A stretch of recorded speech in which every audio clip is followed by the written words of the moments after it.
কিরে ভাই, তাকাচ্ছেন কেন? কথাগুলো শুনে যান। পরিবারে ভালোভাবে চলতে যান।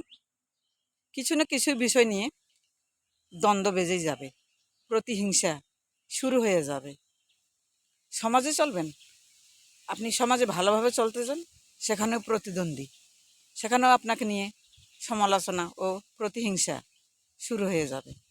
দেশে দেখবেন, দেশে কিভাবে চলবেন, সেখানে তো দেশের কোনো আইন নীতি শৃঙ্খলা কিছুই নেই, সেখানেও প্রতিহিংসা, দ্বন্দ্ব আর দ্বন্দ্ব। তো মনের দুঃখে একটা ফেসবুক আইডি খোলা হয়েছে, কি আর করার, সেখানেও প্রতিহিংসা আর প্রতিহিংসা, চলার কোনো গতি নাই। করবেনটা কি, চলবেন কি করে ভাই? কমেন্ট বক্সে জানান। এই দেশ ভারী কঠিন দেশ, চলা বড় মুশকিল।